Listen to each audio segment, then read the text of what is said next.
Tengo una sensación rara con esta prédica porque Juan la ha anunciado como 3 domingos seguidos. Parece que yo fuera el gurú del sexo o alguna cosa así por el estilo. Hasta yo no sé qué voy a decir, pero bueno, vamos a hablar de sexo, ¿vale? Espero que me sigan queriendo después de esto. La pregunta es, ¿cuál es el órgano sexual más importante? A algunos ya se les empañaron las gafas. Esto ya se puso pesado, ¿sí? Porque quiero que noten que nosotros normalmente hemos cercenado esa parte, como que pensamos que está mal en la iglesia hablar de eso, y muchos de nosotros venimos de esa metodología de crianza donde no se habló de sexo, o si se habló de sexo fue solo para la procreación, ¿sí? Solo se le explicó al niño o a la niña cómo se traían hijos a este mundo, y además se explicaba lleno de eufemismos, ¿sí o no? Y entonces la abejita pone la semillita, o el carro entra al garaje. O sea, no explicábamos las cosas bien, con claridad. Lo del carro en el garaje después lo entienden, ¿listo? Entonces, no entendíamos muy bien del tema. Y seamos honestos, seamos completamente honestos. Aquí hay gente que puede no tener hijos, pero tiene una dimensión sexual, ¿sí o no? Todos, de una u otra manera, hemos tenido experiencias sexuales, positivas o negativas, antes de tener hijos, ¿sí o no?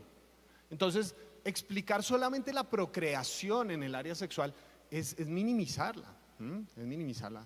Y a veces tenemos esta idea como tan anticristiana y antibíblica que del sexo no se habla. No se pueden decir ciertas palabras sobre el sexo. Entonces, por eso mi pregunta, ¿cuál es el órgano sexual más importante? El cerebro. El cerebro. Porque si tú piensas que del sexo no se habla, si piensas que el sexo no es importante, si piensas que el sexo es lo más importante, si piensas que el sexo es sucio, la palabra clave es piensas. Toda acción es consecuencia de una idea que tú tienes en la mente. Por eso esta prédica se llama Inception, Proverbios y el sexo. ¿Se vio en la película Inception o El Origen? Si no, bueno, aquí va el spoiler. La historia es de ciencia ficción y se trata, es buenísima, a mí me encantó esa película. Es un grupo de personas que tienen una empresa cuyo propósito es entrar a los sueños de las personas para extraer ideas del subconsciente de la gente. Pero la historia gira en torno a qué pasaría si fuera el contrario. No si extrajéramos ideas de la gente para saber qué piensa, sino si pudiéramos implantar una idea en las personas. Y gira en torno a que hay un magnate que quiere que otra persona venda su empresa, la competencia le venda su empresa. Entonces la pregunta es, ¿qué idea tenemos que implantar en esa persona para que logre vender su empresa? Esta idea de Inception es muy importante. Toda acción proviene de un pensamiento. Toda acción proviene de un pensamiento. Y por eso el libro de Proverbios es tan importante cuando hablamos de sexo. ¿Cuál es el propósito del libro de Proverbios? Juan ya nos lo ha enseñado. Que uno adquiera ¿qué? Sabiduría. Y la sabiduría también es muy importante en los pensamientos. Vean lo que dice Proverbios, capítulo 5. Versículos 1 al 6, dándole la advertencia a este hijo respecto al manejo de su sexualidad. Hijo mío, pon atención a mi sabiduría y presta oído a mi buen juicio, para que al hablar mantengas la discreción y retengas el conocimiento. De los labios de la adúltera fluye miel, su lengua es más suave que el aceite, pero al fin resulta más amarga que la hiel y más cortante que una espada de 2 filos. Me parece muy interesante eso, porque ustedes que han leído la Biblia se dan cuenta que esa misma metáfora posteriormente es usada para la palabra de Dios. ¿Se acuerdan? Que la palabra de Dios es una espada de 2 filos. Muy diciente, ¿por qué? Porque las espadas de 2 filos no hieren solamente hacia afuera, hieren hacia adentro. La diferencia es que la palabra de Dios, si nos hiere, es para sanarnos, mientras que la mujer adúltera, si nos hiere, es para acabarnos. Sigue.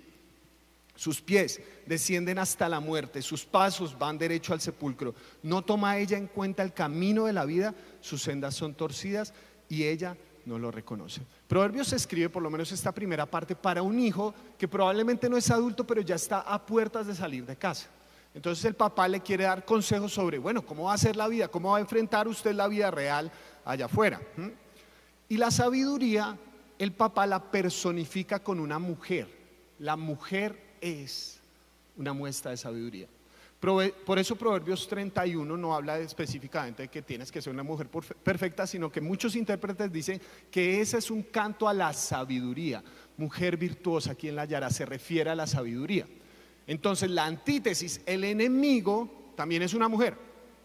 La mujer adúltera. Ahora, yo sé que tenemos sensibilidades en esta época por el tema del feminismo y demás. Entonces, la Biblia es misógina. No. Esto es literario, ¿sí? Y de hecho el mismo Jesús, cuando estaba hablando del tema de la sexualidad, no puso la carga sobre la mujer, sino sobre el hombre. Si tu ojo te es ocasión para caer, regaña a las mujeres por cómo se visten. ¿Eso dijo Jesús? Sácalo. Entonces, esta imagen de la mujer adúltera me llama mucho la atención, que de sexo sí se habla. El papá le dice, vea, ¿sabe qué? La sexualidad, para bien o para mal lo puede destruir. Pero el papá le muestra algo, no que el placer es malo, sino que él necesita aprender a gestionar su sexualidad. ¿Por qué? Porque en los contextos religiosos se nos ha hecho creer que todo lo que tenga que ver con el sexo es malo, sucio, cochino, de esas cosas. Se nos ha hecho pensar que la santidad fundamentalmente es la negación del placer. Venimos de una cultura donde para adorar a Dios y recibir su favor, las personas suben con cilicios en sus rodillas una montaña para que Dios vea cuánto sufrimiento tiene. Y si tengo placer, tengo que castigarme a mí mismo. Y ese no es el punto de Proverbios. Porque el padre le dice, hijo, puede haber placer, hay placer. Pero el problema y el punto no es sí o no tener placer, sino cómo gestionas el placer. El sexo en sí mismo no es malo, porque vean lo que dice Proverbios 5 más adelantico. 5:18, vean esta belleza. Bendita sea tu fuente, goza con la esposa de tu juventud. No, ese goza no se puede leer así, se dice goza con la esposa de tu juventud, ¿sí? Perdón. Es una gacela amorosa, es una cervatilla encantadora. Que sus pechos te satisfagan siempre, que tu amor te cautive todo el tiempo. ¿Por qué, hijo mío, dejarte cautivar por una adúltera? ¿Por qué abrazarte al pecho de la mujer ajena? Si el sexo fuera malo, esto no estaría en la Biblia. Se dan cuenta que el problema en sí mismo no es que el sexo sea malo, sino el contexto en el que se lleva a cabo el sexo. Si el placer fuera algo demoníaco, si fuera algo maligno, si no fuera inventado por Dios, entonces diríamos está mal. Así como pasa con robar. Robar en sí mismo está mal. En ninguna parte de la Biblia dice y robaron para que no. Dice no robarás. Fin de la historia. Pero la Biblia no dice no tengas sexo, no. La Biblia dice tenlo en el contexto adecuado, porque el contexto religioso lastimosamente ha castrado nuestra sexualidad y nos ha hecho pensar que eso tenemos que dejarlo de lado, que ese tipo de cosas no se hablan. Y damos la inferencia que porque tenemos una charla con los jóvenes sobre no tener sexo antes del matrimonio, entonces ya ellos están bien. Eso no es cierto. Incluso muchos de ustedes pudieron haber dejado de tener relaciones sexuales voluntariamente hace mucho tiempo y aún así tienen una dimensión sexual. Entonces tenemos un extremo que nos castra la sexualidad, pero tenemos otro extremo como en el que vivimos, donde se ha hecho creer que el sexo es solamente un instinto, ¿no es cierto? Se ha hecho creer que es como comer. ¿Tienes hambre? Comes. ¿Tienes ganas de? Pues vas y comes. Y es muy curioso nuestro contexto, porque hablamos de la alimentación y ustedes se dan cuenta que hay gurús, eso sí, de la alimentación, que mejor dicho, azúcar, no, maten que el azúcar es lo peor del universo. Somos súper exigentes. Van a salir leyes en contra de ciertos alimentos que tienen que, y me parece perfecto. Me parece que tenemos que ser cuidadosos con nuestra alimentación. Pero vivimos en una sociedad que es más cuidadosa con lo que se alimenta que con quien mete a su cama. O si me dejan decirlo de una forma un poquito más directa, somos más exigentes con lo que metemos a nuestro estómago que a quien le damos nuestros genitales. No nos interesa saber el nombre de la persona con la que nos acostamos, pero miramos la tabla nutricional de esos alimentos. Vivimos como si fuéramos animales. Se nos castra otra dimensión, y es la dimensión emocional, personal, de experiencias. ¿Ustedes cuándo han visto una leona deprimida? Porque en la época de apareamiento el león busca otras leonas. ¿Cuándo han visto Laura en América de elefantas que están reclamando porque estos elefantes son muy perros? Cierto que no pensamos en eso, ¿verdad? ¿Por qué? Porque para los animales el sexo sí es instinto, pero es que tú no eres un animal, no eres ni un ángel que no tiene sexualidad, pero tampoco eres un animal que se guía por instinto solamente. Si algo me enseña la Biblia es que el sexo no es malo, el sexo es sagrado. Fue un invento de Dios. Es tan importante el sexo que hay un libro en la Biblia dedicado al sexo, ¿sabían? Inspirado por Dios, Cantar de los Cantares. No es esa es una metáfora del amor de Cristo por la iglesia. Mentira. Cantar de los Cantares es una poesía erótica medio porno, les quiero decir. Si ustedes leen Cantar de los Cantares, es muy explícito el amor de un hombre por una mujer, el amor erótico de un hombre por una mujer. El sexo es sagrado, le importa tanto a Dios. Por eso Proverbios le dice: tienes que generar un criterio. No puedes cortar la sexualidad de tu vida, pero tampoco puedes decir que el placer es el parámetro adecuado. Hijo mío, la adúltera, sus labios son de miel, se siente bien, ¿sí o no? Cuando el hombre le es infiel a la mujer o la mujer le es infiel al hombre, también siente un orgasmo, se siente bien, pero es que ese no es el parámetro.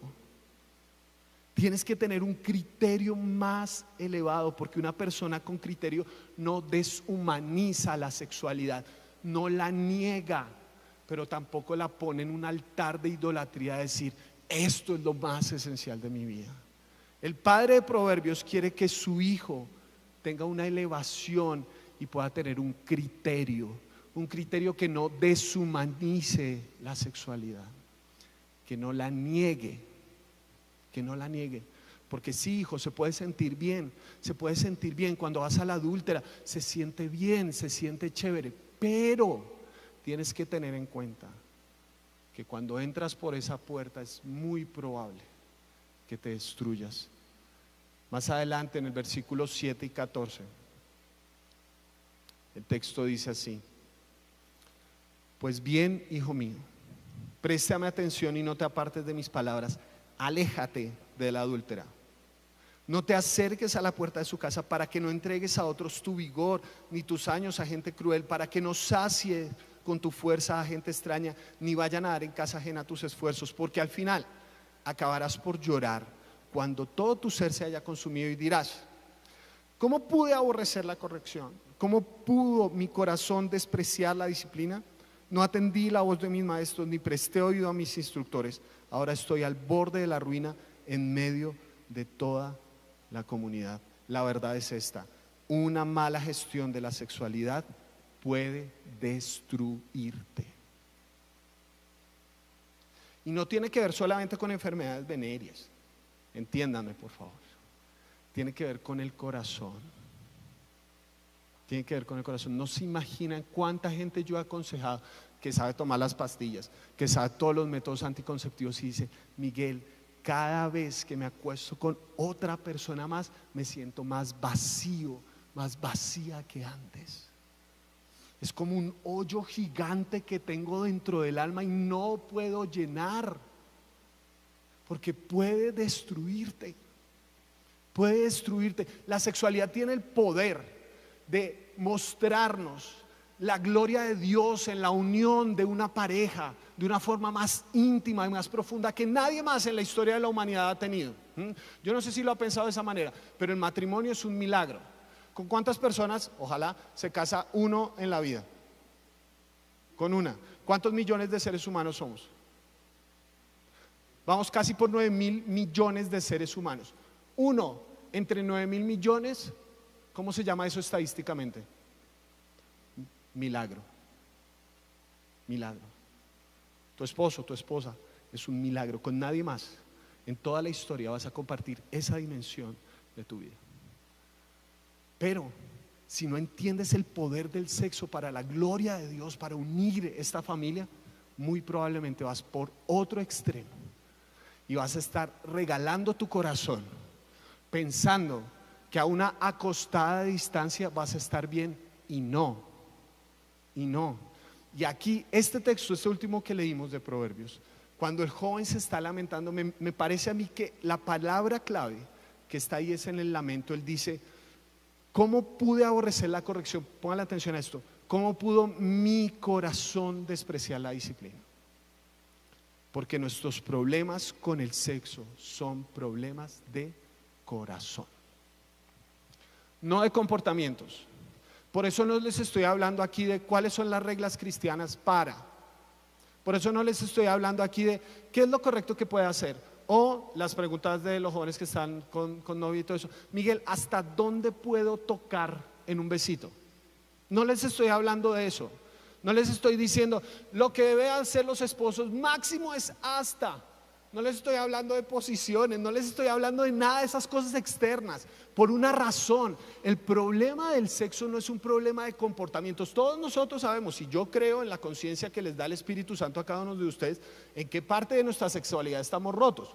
Espero que hablando de esto no se hayan sentido culpables, ni mucho menos, pero decimos: no, yo sí la estoy embarrando en esto. Esta vaina en mi sexualidad no va bien.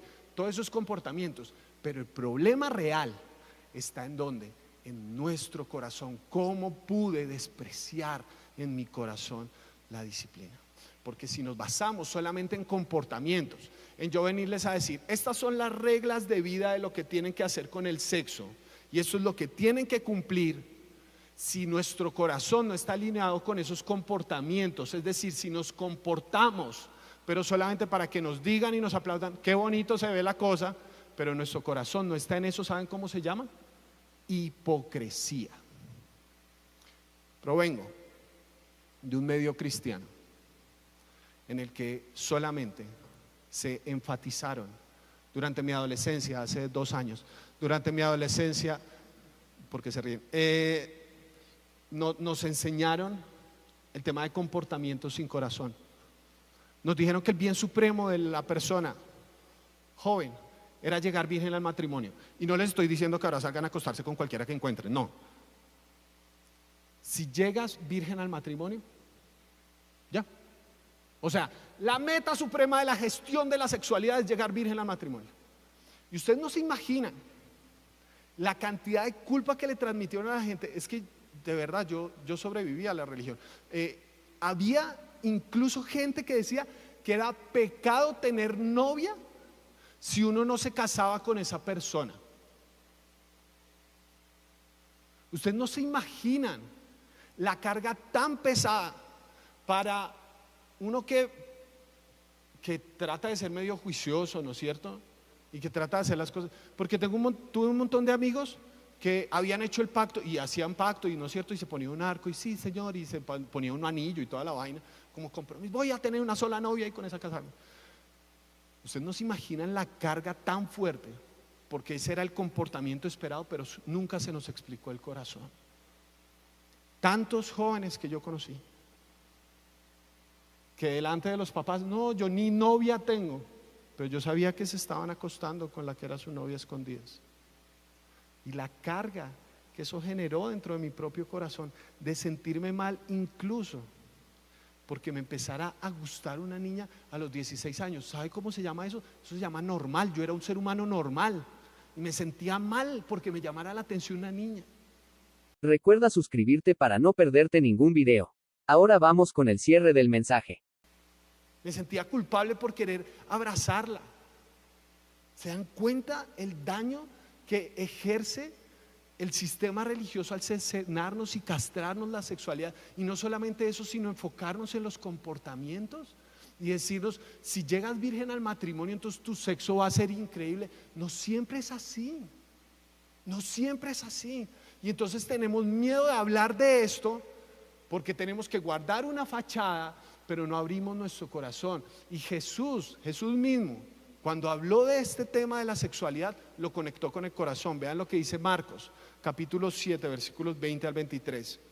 Lo que sale de la persona es lo que la contamina. ¿Se dan cuenta? Lo que ¿qué? Sale de la persona es lo que la contamina, porque de adentro del corazón humano salen los malos pensamientos, la inmoralidad sexual, los robos, los homicidios, los adulterios, la avaricia, la maldad, el engaño, el libertinaje, la envidia, la calumnia, la arrogancia y la necedad.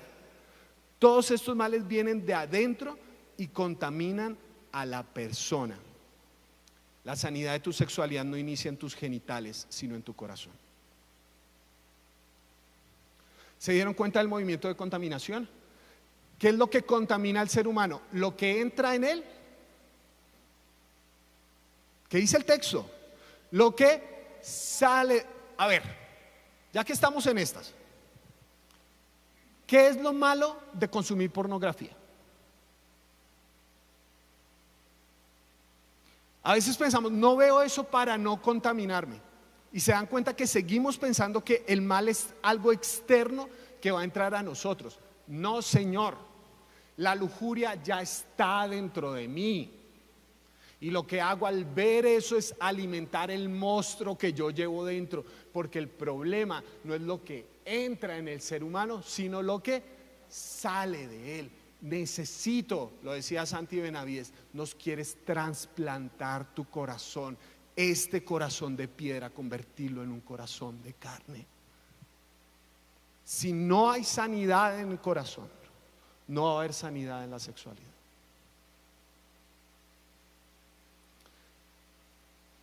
Y esta, entonces, es un área que tú también le puedes confiar a Dios. No sé en dónde están. Yo tengo 35 años, un bebé. Estoy llegando muy cerca a la crisis de los 40, ¿no es cierto? Y estoy viviendo una dimensión de mi sexualidad distinta a la que vivía a los 18 años, pero muy distinta a la que viven ustedes los jóvenes de 55. Pero todos estamos rotos, todos, en mayor o menor medida, por experiencias o falta de ella, por cosas que probablemente nos ocurrieron cuando éramos niños. Y si no le pedimos al médico sagrado que venga y nos ayude con el corazón, todo lo que hablemos aquí es que ustedes saben qué es lo correcto y lo incorrecto, o sea, ustedes tienen un criterio, pero el problema es que ese criterio no se puede formar y no puede ser coherente hasta que sanemos con la ayuda del Señor el corazón. Por eso cuando le dije a Juan que quería hablar de esto es porque yo veo que el sexo es algo crítico y muy importante. Muy importante, no solamente para los jóvenes, para todos nosotros, pero tiene que ver con el corazón. Probablemente vas a tener que tener conversaciones difíciles con Dios, pero también con otras personas, donde Dios dice, quiero hablar de esa historia, quiero hablar de eso que pasó, porque quiero sanar eso que te ocurrió. Porque de adentro de mi corazón es que yo estoy quebrado. Y en este mundo todos tenemos una sexualidad quebrada. Todos. Muchas veces en la iglesia se piensa que el quebranto sexual es solamente para las personas que sienten atracción hacia el mismo sexo. No es verdad. Todos estamos quebrados por una simple razón. Somos pecadores interactuando con otros pecadores. Nadie va a salir ileso de este mundo. Todos necesitamos que Jesús venga a transformarnos. Entonces, cuando hablamos de no solo comportamientos, sino del corazón, nos damos cuenta que la cosa es más de fondo, ¿sí o no? Porque el mismo Señor Jesús, en Juan capítulo 3, nos acordamos mucho del versículo 16, pero en el versículo 19 hay una explicación muy importante. La causa de la condenación, que la luz vino al mundo, pero la humanidad prefirió las tinieblas a la luz, porque sus hechos eran perversos. Lo que esta versión, nueva versión internacional, traduce con la palabra prefirió, ¿saben cuál es la palabra en griego de ese prefirió? Ustedes la conocen, es la palabra agapao. ¿Les ha sonado, les suena el ágape? Está en el versículo 16, porque de tal manera ágape Dios al mundo que dio a su Hijo unigénito para que todo aquel que en él crea no se pierda, sino que tenga vida eterna. ¿Cómo podríamos traducir este versículo?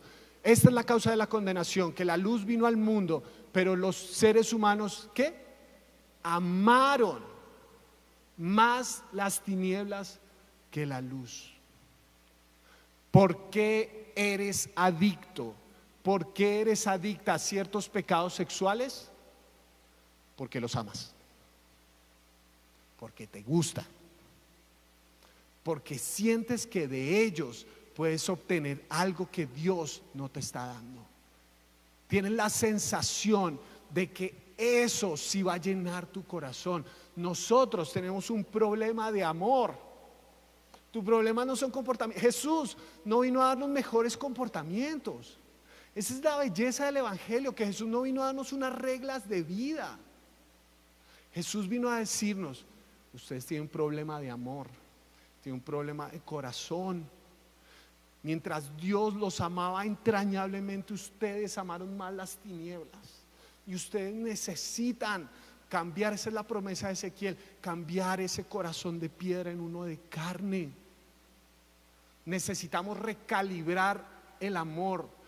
Yo no quiero que usted salga de aquí diciendo: no, Miguel, entonces voy a dejar esto y aquello porque soy terrible.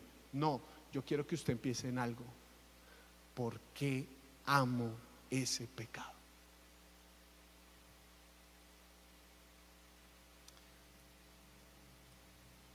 ¿Qué le pasa a mi amor? ¿Qué le pasa a mi corazón?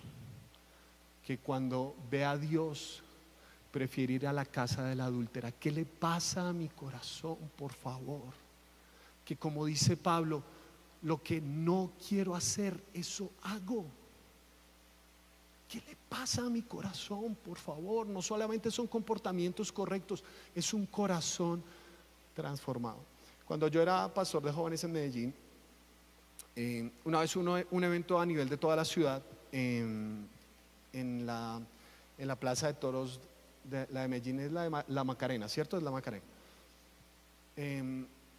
Y era un evento gigantesco, venía una banda famosa y como gente famosa y toda la cosa. Entonces yo me llevé a mis jóvenes para allá, era un grupito como unos 10 jóvenes y toda la cosa. Nos fuimos para allá, espectacular. La presentadora entró por el techo allá a diagonal y todo, toda la cosa increíble. Yo estaba como anonadado y todo. Y antes de que empezara la banda a tocar, una banda cristiana famosa, entonces pasó alguien a dar una charla, miles de jóvenes, pues imagínense, la Macarena llena, miles de jóvenes. Y entonces pasa este hombre, al parecer era muy reconocido, yo no lo conocía, pero él decía, él era médico, pero pastor de jóvenes, ¿listo? Y entonces dijo que Dios le había dicho que debía hablar sobre sexo en esa tarde. Y el man empezó a hablar y toda la cosa, y la sensación que yo tuve constantemente es: ya sabemos para dónde va esto, ¿sí? O sea, un pastor teniendo un micrófono para hablar de sexo nos va a decir todo lo que está mal, todo lo que no es. Y entonces dijo: no, hay jóvenes, ta. Pero el tipo iba explicando y diciendo, y citaba un montón de versículos, que la fornicación, que el adulterio, que y pam. Y en algún momento el tipo fue un paso más allá. Dijo: si una persona tiene sexo por fuera del vínculo del matrimonio, esa persona sí o sí, dijo, sí o sí va a sufrir de enfermedades venéreas. Dijo así. Y lo más loco de todo es que dice: como las que ven a continuación. Y empieza a nombrar, tranquilos, no les voy a mostrar nada, pero el tipo empieza a nombrar: así se ve un pene con gonorrea, enfrente meten miles de jóvenes, así se ve un pene con puros pipís deformes y todo el mundo viendo eso, qué cosa tan asquerosa, ¿sí? Cuando estábamos a punto de vomitar en la mitad de esa prédica, ¿sí? No lo vayan a buscar por Google, por favor, ¿no? ¿Sí? No. ¿Cómo se da un pipí con gonorrea? No, no, no busquen eso, no, es horrible. Yo quedé traumado, de verdad. Cuando acaba esa prédica, todos aturdidos, uno de los jóvenes del grupo me dice: pero a mis amigos no les ha pasado eso. Ellos usan protección y ya.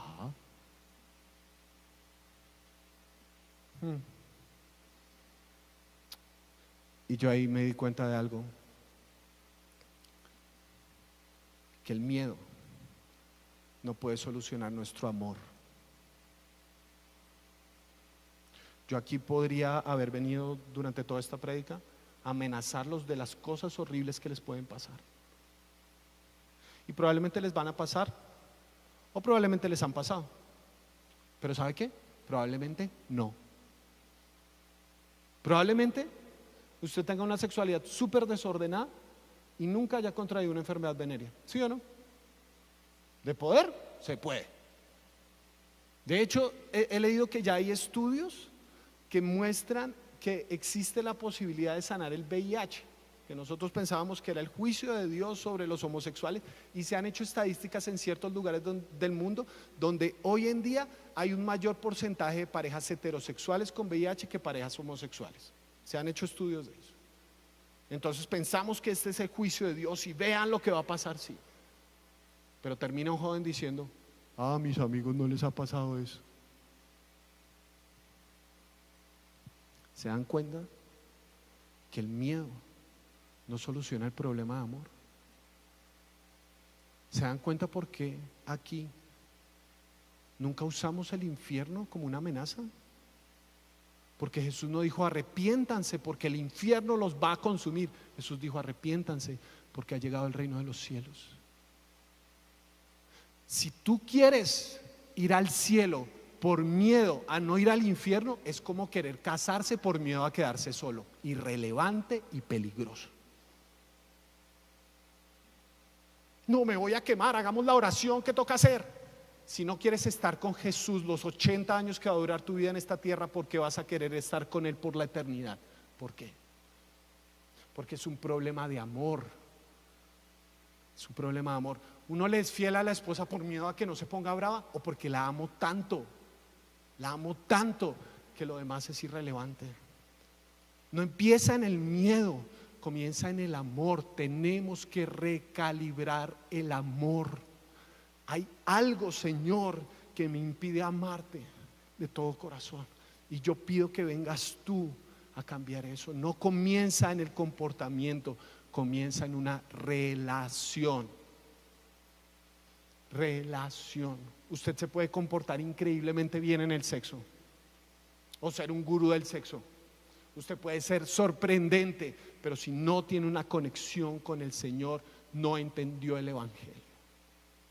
Usted puede llegar virgen al matrimonio y pensar que eso es una forma de orgullo y decir: es que Dios no se puede haber inventado uno mejor. Usted puede serle fiel a su esposa hasta el último de sus días y decir: Señor, gracias porque me inventaste. Si no comienza en una relación, si no comienza en una conexión con Jesús, nada va a cambiar. Jesús dijo: separados de mí no pueden hacer nada, ni siquiera gestionar bien su sexualidad. Separados de mí no pueden hacer nada. Y para eso necesitamos confianza. Tú no puedes confiar en alguien que no conoces. Tú no puedes confiar en alguien a quien no conoces. Muchos, y de verdad lo busqué para esta tan anunciada prédica, de verdad busqué como las referencias al sexo y toda la cosa. Y saben que me di cuenta que muchos de los mandatos no tienen explicación. Hay muchos mandatos que sí tienen explicación. Hay muchos mandatos, por ejemplo, honrar a padre y madre. Tiene el propósito de que tengas una larga vida sobre la tierra. Ahí está explicado. Pero los mandatos del sexo, muchos de ellos no tienen explicación. Dios dice: no hagas esto. Y uno dice: ¿por qué? porque se me dio, porque así es. Y entonces la sensación de mi corazón es: oigan a este, que yo le voy a obedecer aquí, cómo se cree y todo eso. Se dan cuenta que tenemos que recalibrar el corazón. Pero yo me di cuenta de algo distinto. Muchos de los mandamientos se van a obedecer correctamente solamente en base a la confianza. Yo obedezco esta palabra porque sé quién dijo esta palabra. Todo comienza en una relación. Termino con una historia.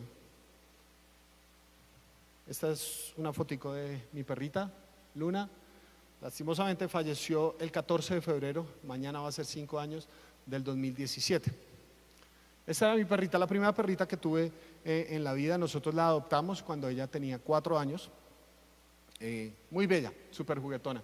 Los Golden Retrievers son increíbles, súper buena gente, me caía bien y toda la cosa, y yo le caía bien a ella. Eso era una emoción, cada vez que yo llegaba me saludaba, eso casi se le descuadraba la cadera de la emoción.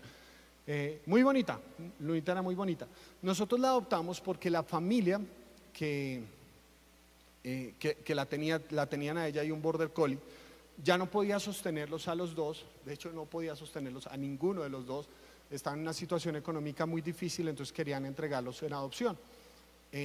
A mí siempre me gustaron y siempre me han gustado los perros grandecitos, ¿sí? Porque imagínese yo todo grandulón y con un pincher. No sé si alguien tiene un pincher aquí, lo respeto y toda la cosa, pero imagínese yo, un man de 1,94 con una vaina de esas. No, sí. Un día, paréntesis, sacando a Luna, yo la estaba sacando cuando llega un man, un cuajo así, sí, una vaina gigante, la roca. Y cuando dice: Satanás, venga para acá, yo dije: Dios mío, viene un pitbull mejor. Y yo: ay Dios, ¿dónde está? Satanás, que venga. Y yo: Satanás. Y cuando sale un pinche, y yo: no, o sea, no necesita un perro que le dé presencia, así como. Lunita era un amor. Yo, como paso a paso, ¿no es cierto? Primero la sacaba con la correa. Después ella, cuando ya sabía quién era yo, entonces la sacaba sin correa. A los Golden Retriever, por eso ahí tenían su pelota y toda sucia y todo eso, porque les encanta traer cosas. Sí, jugábamos como 1 hora ahí dándole y dándole. Y un día, comenzando nuestro periodo de adaptación, nosotros la recibimos, creo que a finales como del 2015, por ahí. Como 1 o 2 meses después, ya ella estaba acostumbrada a mí, súper fiel, súper leal. Yo la sacaba todo el tiempo. Y un día donde estábamos en el edificio, y en el edificio estaban haciendo un trasteo. Entonces, a la entrada de la puerta del edificio había un montón de escaparates y bibliotecas, un montón de cosas así altísimas.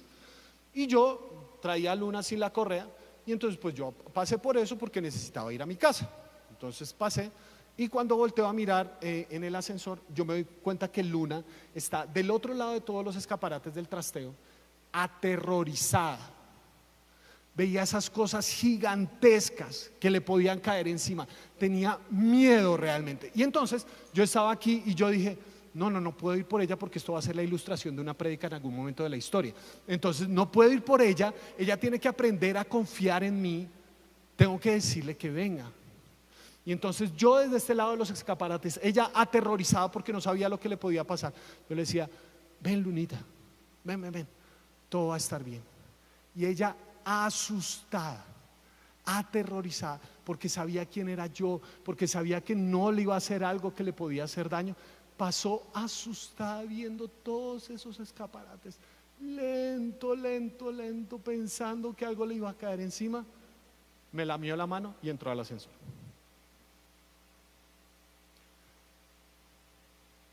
Y yo dije: Lunita atravesó ese mundo que pensaba que le iba a caer encima, ese mundo que ya no entendía, ese mundo sin explicaciones, solamente por una razón: sabía quién era yo, sabía que podía confiar en mí, sabía que si yo le decía que atravesara por en medio de esos estantes, no la iba a destruir, sino que ella lo necesitaba por su propio bien, para lograr ir a casa. Así que siempre me hace bien recordar que cuando estoy en estas cosas que no entiendo muy bien, que cuando estoy en esto, con un corazón roto y necesitado de trasplantes, cuando Dios me da mandamientos que ni siquiera puedo tener una explicación, porque pienso que la explicación es lo que le va a dar sentido al mandamiento, Él al otro lado me está diciendo, confía, ven aquí, todo va a estar bien, todo va a estar bien. Oramos para terminar. Señor, te quiero dar gracias por esta mañana. Gracias por tu palabra, que es una fuente inagotable de tantas cosas que nosotros debemos pensar, y obviamente eso incluye la sexualidad, Señor.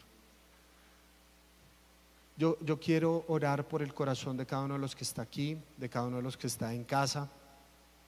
Tú conoces realmente lo que está pasando en nuestro corazón, y pedimos que por favor nos muestres qué hay en nuestro corazón que ha distorsionado la visión sagrada que tú tienes de la sexualidad. Señor, que no salgamos de aquí pensando como que esa es un área que no es importante, ya eso quedó en el pasado, o no le quiero hacer caso a Dios en este momento con la sexualidad, sino que nos preguntemos por el corazón, ¿por qué, Señor? ¿Qué le pasa a mi pensamiento que me lleva a esos comportamientos? Sánanos, Señor, te lo pido. Sánanos y danos la certeza que tú estás al otro lado, Señor. Que aunque no entendamos, que aunque no tengamos explicación, tú estás al otro lado y en ti podemos confiar. Que si tú nos dices no a algo o sí a algo, podemos confiar en quien dijo esa palabra. Gracias, Señor, por este tiempo. Gracias porque tú nos hablas, porque nos inspiras a través de la comunidad, porque nos permites compartir como hermanos, Señor. Y te pedimos, Señor, que bendigas esta semana de una forma especial, que podamos adorarte en cada paso del camino, Señor, que podamos exaltarte y glorificarte, Señor, y que en cada contacto que tengamos te podamos reflejar a ti, Señor. Ponemos el resto de día en tus manos y te damos gracias en tu nombre, Señor Jesús. Amén.